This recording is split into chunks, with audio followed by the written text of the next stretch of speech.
course, there's a lot of games happening right now, 3 other ones in fact, so there's a lot of players out there. If you want to watch a particular stream, if you want to watch how a particular player plays, you can go and find that out there. They are out there, but this is second monitor stuff though. Yes. You want to keep the main monitor right here, you know? Yeah, this is where the show is at. Doa, we are the show. We are the primary monitor show. I agree. You know, keep us on the primary monitor, but you know, TFT is all about like learning your style, right? It's all about finding your style, and I think the best way to learn is watching a player that you admire and you want to emulate. So, just want to put that out there. You know, there's a lot of value to watching players who aren't necessarily like the top streamers. Of course, I'm not telling you don't watch Soju, don't watch Milk. Obviously, they're very good players. They're very entertaining. They have a lot to say about the game. But sometimes going to guys like Kyivix when he streams these tournament games, you go down to like Casper, and these are players who are very good at the game and they offer a different perspective, which I think is one of the cool things about TFT. There's so many different ways to play the game. You have all these top players who all play the game very differently, can all offer different perspectives. Someone is going to have something to teach you about the game no matter how you play. Totally. Checking out with how things have been going so far for Cris. Finds a couple Malphites. There's a Zac. Doesn't have the Talia, though, to go online with 3 Lagoon right away, but that might be kind of the temptation. If you can find it a little bit later, looks like Electric Overload, again, is going to be our Mirage trait this game. So at this point, you know, it's your standard TFT first couple stages, you know, just stage 1, just find the pairs, see what the game gives you, play from there, you know? Yeah, and especially getting a frontline pair like this early, Cris could opt for the Lagoons, whether it's the Soam or that's the Seraphine Graves. He does get the Vest drop, so can probably build a Sunfire out of that. That is an instant better together Easy take. Earths. I totally agree with this. Or no. This is what one am of I the talking strongest. This is one of the strongest augments in the game, period. It's especially absurd on 2-1. I think it has like a 4.0 like average if you take it on 2-1, just a straight up top 4 average. So he's able to find Lagoons early, can opt to maybe slam a Sunfire Cape to save some HP, is going to opt to sell the Malphite pair, and actually gonna make a second Protector's Vow, really get value out of the better together. I mean, it's a great yeah, it's a great item, obviously. But I mean, like, tell me you're playing Seraphine without actually show me that you're playing Seraphine yet, or maybe you are showing me that, telling me I mess that up. It's going to be a long day for old Doa, apparently. This does tell me that he's not looking at the Soam as an option, though, because he's just burning a tier. I mean, if he gets 2 more tiers down the line and wants to consider Soam, he totally can. But I think this is telling me he's looking to angle more towards the Grave Seraphine that we've been seeing all day. Yeah, definitely. On the other side, meanwhile, Karma 2 already with the Shojins, which is going to put out a pretty good amount of damage early. Will it be enough to handle the Kai'Sa on the Malphite, though? Maybe with the Ludens? Maybe not. Nope. So it's going to be another one for Cris. Good start for Cris. We'll see where things go from there. Yeah. The loss for Chichin. Karma's not a great carry early, but she is still a decent AP carry, especially like with the Luden's Echo and the Shojin. There's some good synergy to be had there. It's not perfect. You don't necessarily want to... If you had to pick your ideal AP carry early, it's probably not Karma. If you're picking an ideal user of Luden's Echo, it's also not Karma. You'd rather be going mages with that. But all things considered, the Spear Shojin and the chain casts combined with the Luden's Echo, it's not a bad loss at all. And also considering Chichin was still level 3, yeah, he will take a 1-unit loss all day. Right. casparwu with a little bit of Darkflight Rengar early in the game. Something that certainly could change as things go on, but it's kind of making the best of what you've got. Namzi is Cannoneer, for what it's worth. I am really hoping Casper goes for the Rengar here. He is someone who does have assassins in his back pocket. He helped... He was one of the players who helped popularize the Chugbug back in Set 5 with the Kha'Zix carry. He's played assassins in many different iterations. He's actually someone I really respect as an assassin player, coming from another assassin player, so you know how much I'm looking forward to if Casper does decide to stick with this Rengar build. I mean, Assassin Augment certainly does suggest that. Not too Yeah, many people out there take taking Cutthroat. Cutthroat these days. Yeah. You're taking Cutthroat if you're an assassin degen like me and Casper. Well, like I am, and like Casper can be. Casper apparently choosing to be this time around. Having a pretty good start with that. Yeah, he's a Sin degen at heart. we Definitely know seems that this. way. Going up against Degree, who has had a pretty decent day. Currently sitting in 8th at 19 points. Another one of the players that we're still kind of getting to know in the TFT scene a little bit. Yeah, just as we kind of take stock of the lobby, he's looking to be into the AD, more AD flex side, slamming Ruined Hurricane on a set, very generic. Probably angling towards the Xayah if I had to guess, just from the Ragewing setup, but it's not guaranteed at all. And just as we're getting this early look around the lobby, as we're getting some early looks at what players are going towards, we're already seeing a bit of a mix of the AD and AP. We got the AD for Degree, we got Casper still AD, but on the assassins there's a BF Rengar on the carousel, and we've got a couple of AP players as well. So there's a lot of lobbies today have had a lot of variety. Yeah, we've had some lobbies with maybe 2 or 3 Xayah or Graves players, but we haven't had anything too much crazier than that, and this looks like it'll be a pretty balanced lobby. Yeah, meanwhile, the Spatula goes all the way to the end for Casper, actually. Is that a little bit surprising to you? I mean, I think we're actually in a meta where Spatulas, if you're not playing Xayah, are pretty solid, but it's interesting. If he is, well, I assume he's going to play Rengar because of that Cutthroat take, but I wonder what that Spatula is going to become. Think of anything, it'll probably just be a Cavalier spat. There's not many other craftable emblems you can make in Rengar. You really like Darkflight emblem, you really like Assassin emblem, but you can't craft Assassin emblem anymore as much as I wish you still could. So I imagine that's just going to be Cavalier for Casper down the line. As we look at BBEAR, who also, he's the one who took the BF Rengar off the carousel, has slammed the Zeeks, has double trouble. Are we really getting 2 degens holding hands here? Are we really? We got a best friend and we got a double trouble. Things look pretty similar, but maybe. I mean, it seems like every time we've seen Assassins on stream anyway, it's been 2 people trying it and they both end up holding hands 7 and 8. Yeah, so I would be a little bit concerned.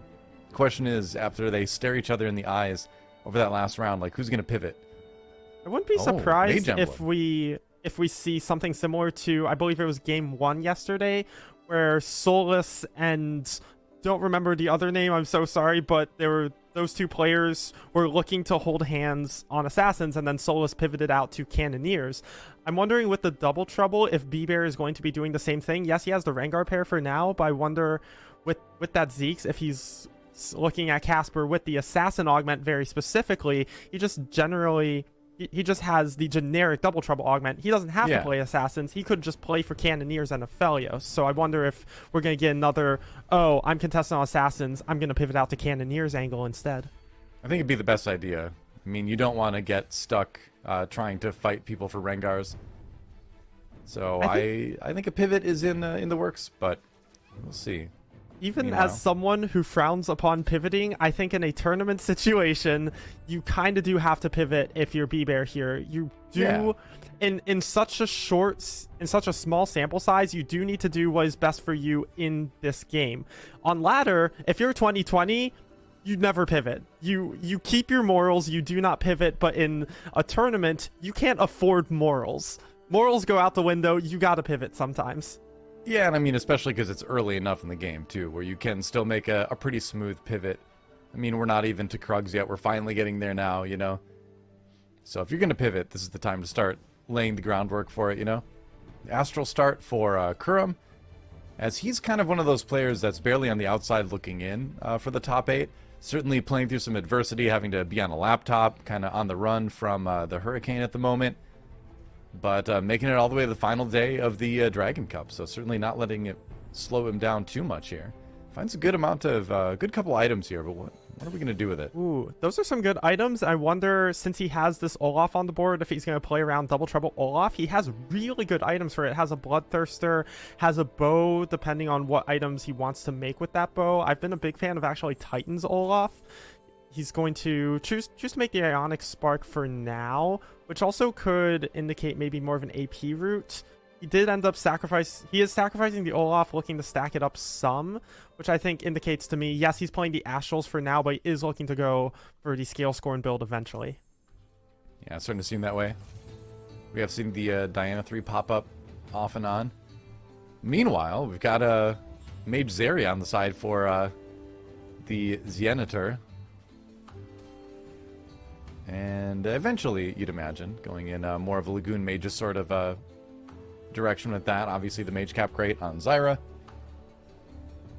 But good on a couple other things, too. For sure. And I think... You're not able to do it. I will call out what Kurumx is doing with his itemization. I called out he has a Bloodthirster, but he chose to burn that cloak on Ionic Spark on the Diana. Right. He's just playing for strongest board. That is such a Kurumx thing. Yes, he could build a Bloodthirster right now on the Olaf, but he is kind of looking to still sack the Olaf, try and get some AD going on it. And instead is choosing to play around Diana as his carry, because he's trying not to just build items on a carry he's going to sacrifice anyway.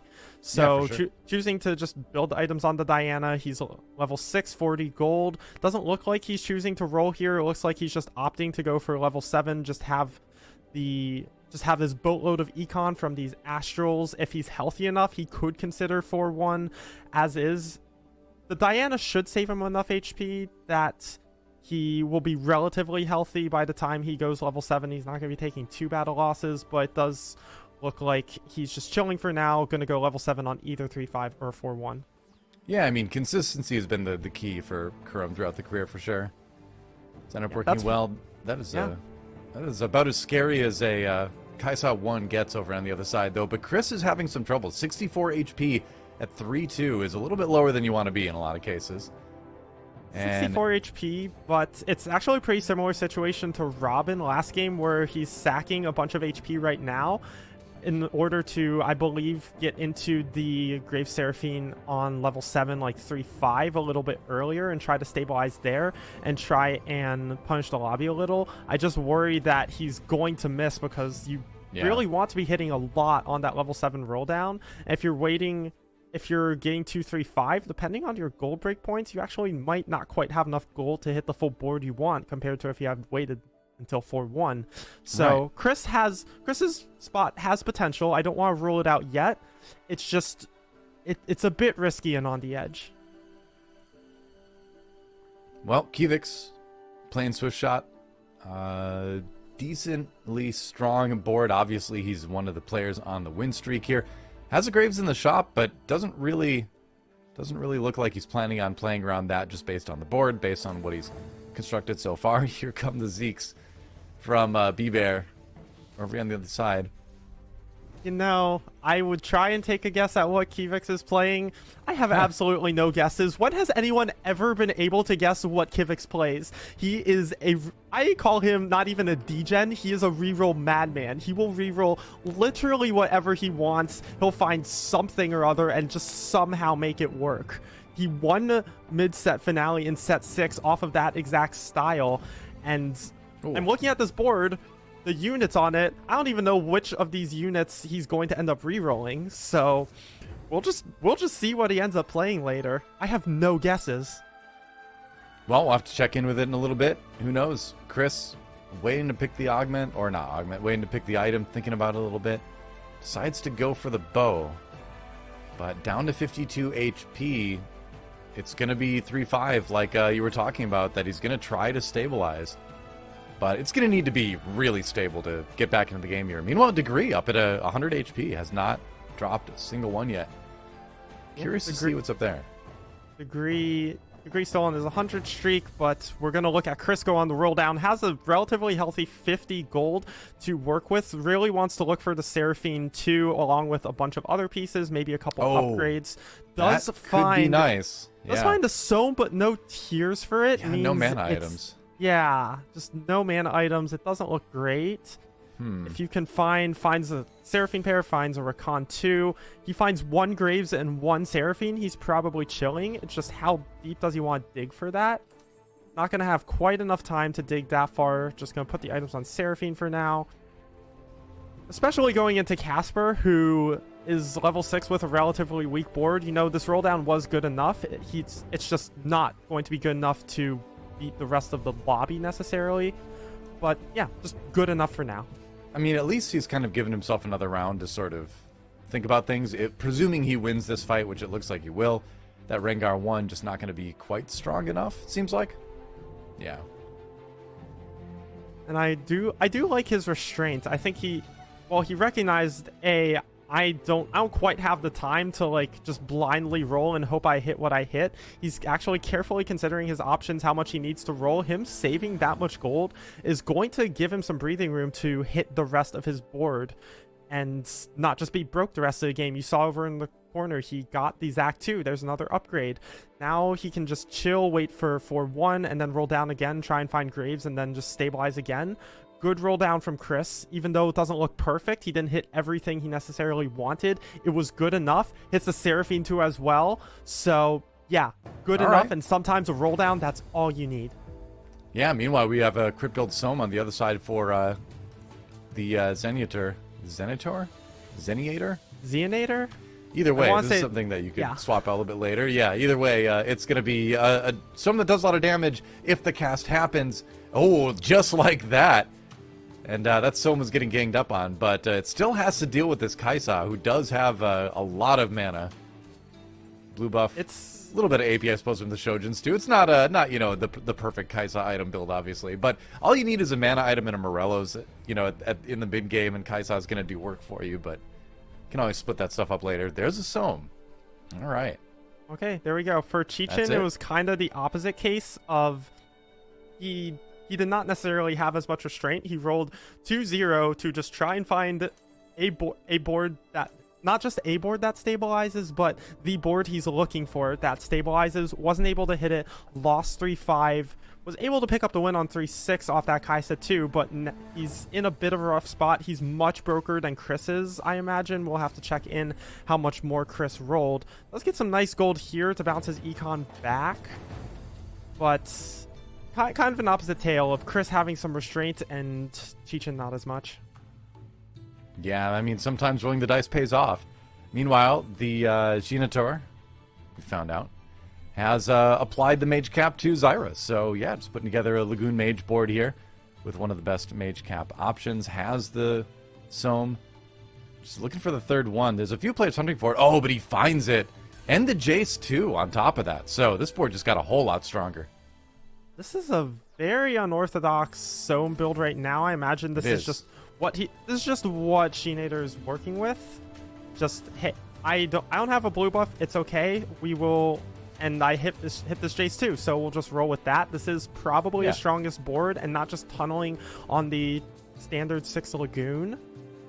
However, he's going into Kurumx, and Kurumx's Diana is quite scary. That is now a Diana 2. Kurumx has the Olaf 2 as well with 2 items, so pretty healthy up there at 74 HP. And Xienator takes another loss. Yeah, I mean, it's kind of what we were talking about earlier, where when you don't have a mana item on the Sohm, you're just not going to get enough casts to win a lot of these fights. Even if when the big cast does come out every 3, when it hits, it's going to do a lot of damage. But if you only get one of those per combat round, it's generally not going to work super well. So I feel like this is something that you're going to want to shift into something a bit later. He does end up transitioning over to the 6 Lagoon, although he is still working with the... He was working with the Jace 2, but is selling it off for 5 mages, and honestly, that looks weird, but I think that's actually correct. It is. Just all things considered.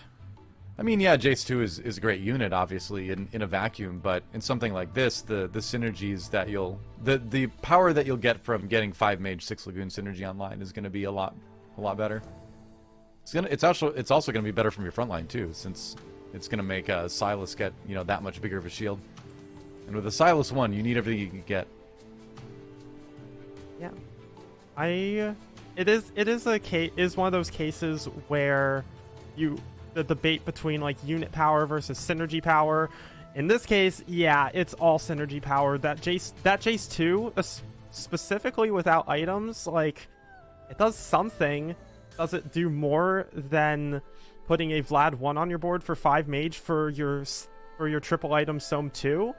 I don't think so. Actually, probably not. Yeah, Yeah. as weird as it is to say, 1 cost unit is greater than 12 cost unit here. Yep, pretty much. Cannoneer emblem on the Rengar now, so we are going for this Dark Flight Cannoneer, but also getting the advantage of the Rengar, the double up.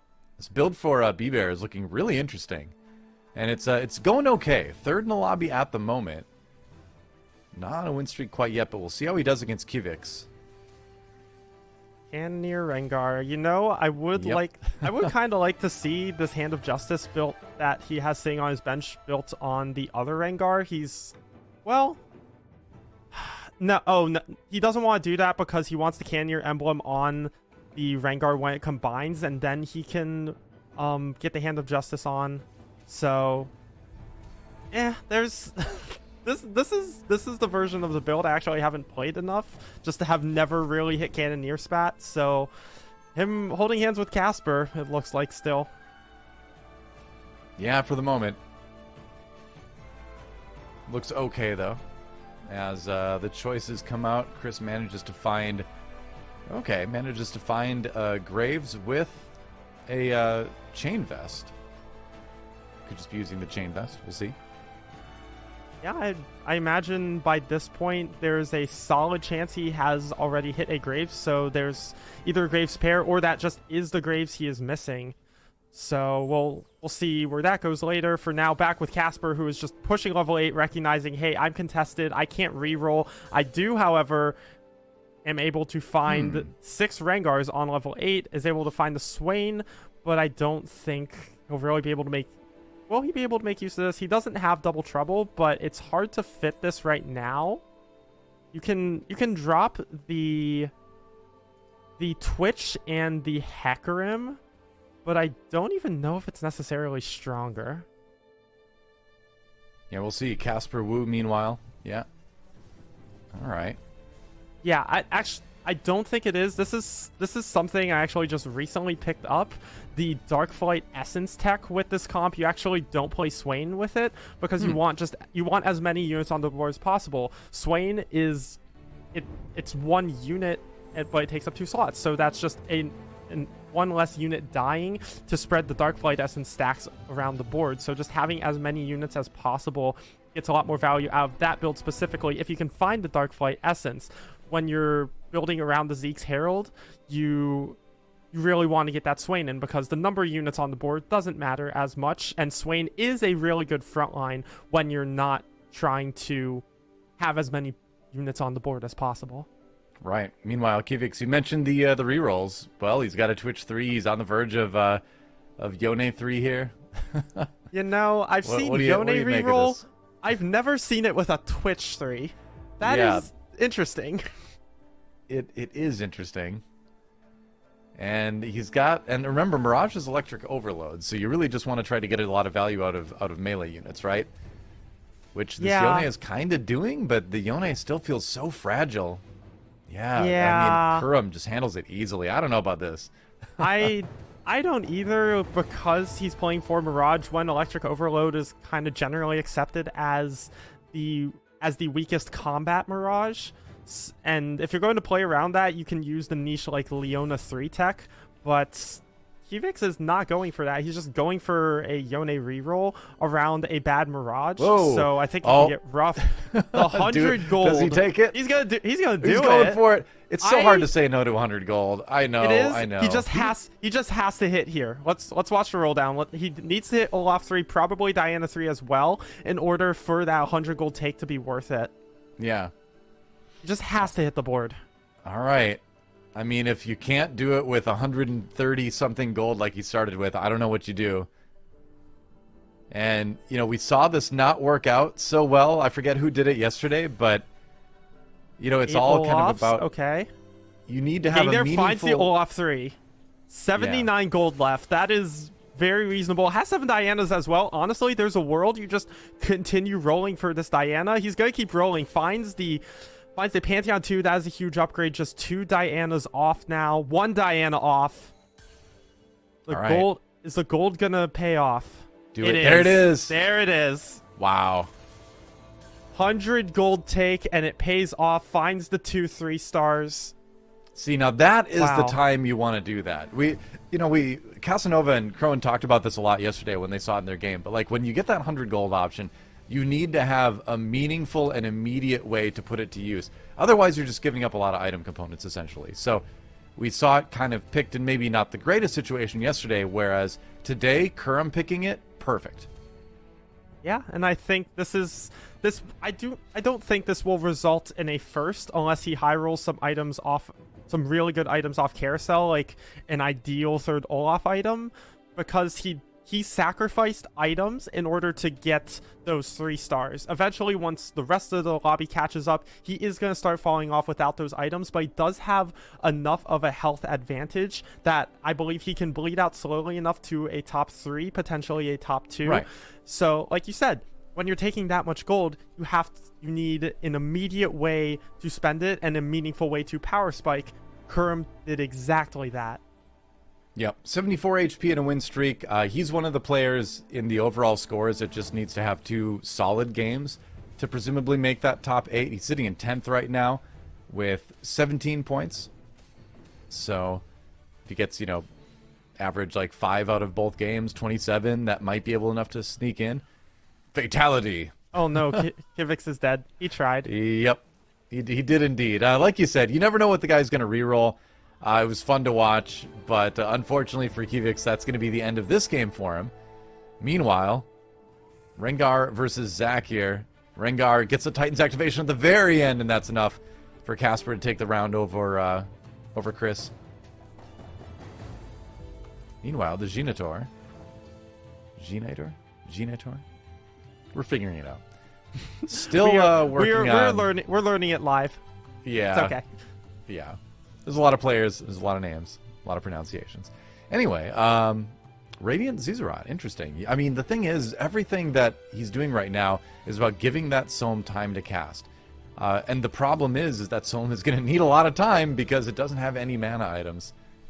I do like the Protector's Vow on the Zyra. We were talking about that earlier today.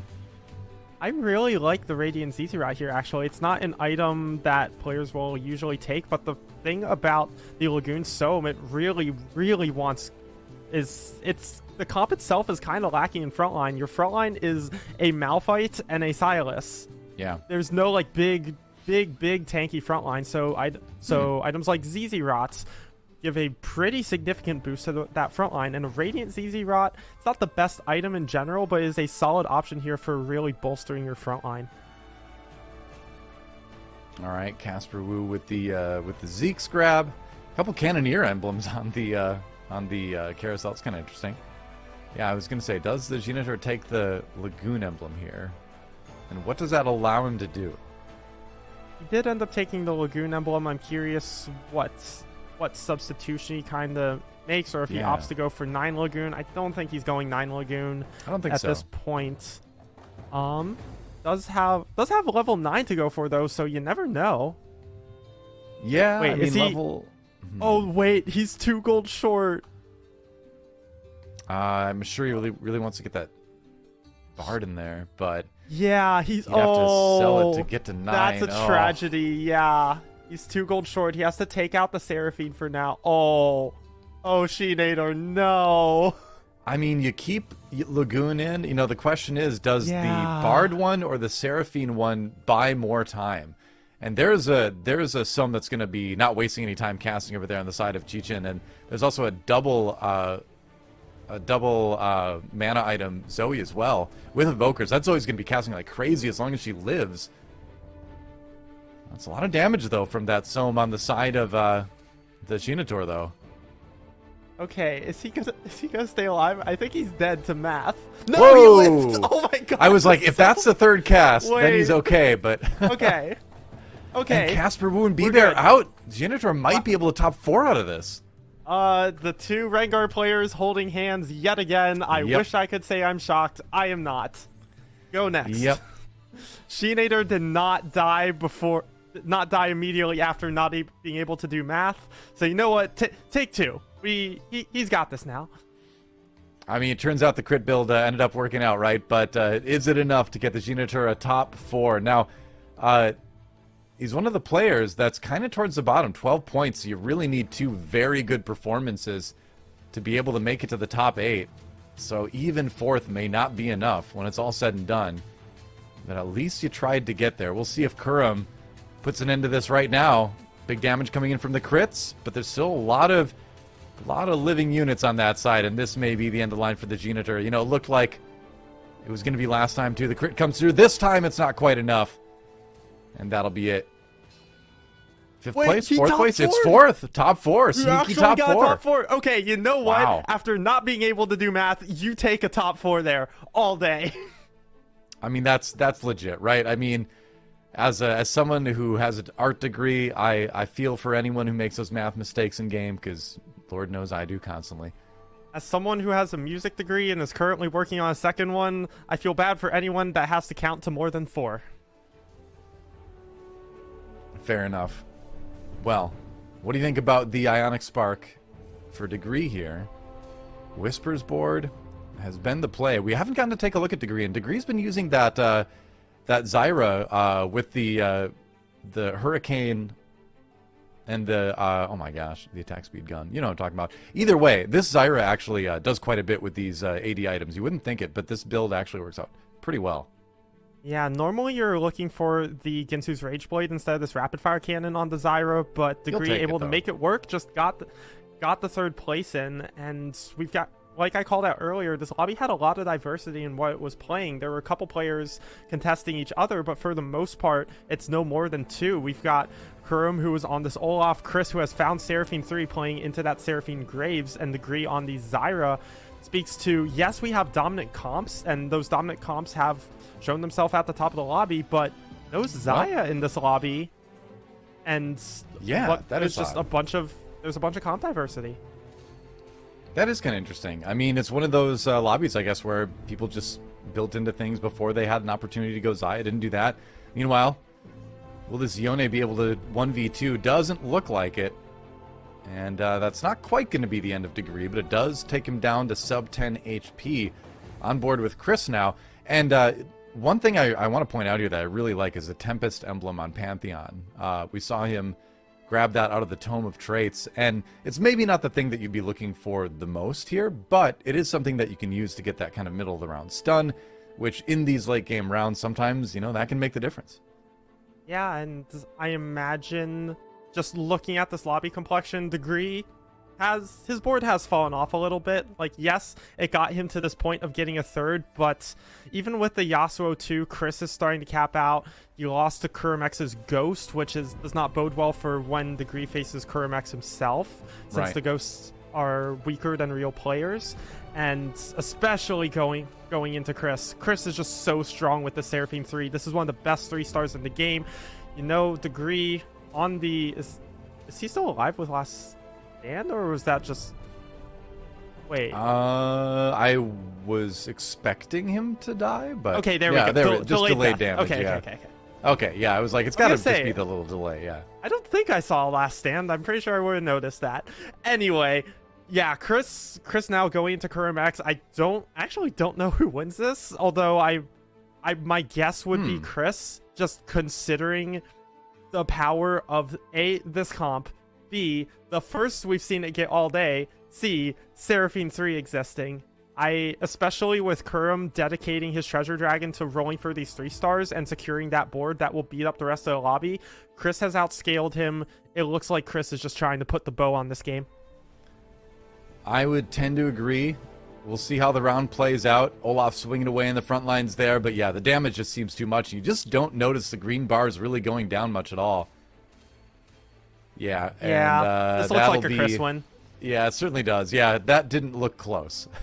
Not at all. I love the board Kurumx put together. It's very cool. Like you said, we don't get to see it very often, but I mean, Cris having probably one of the most capped out versions of this Seraphine board you can find, really.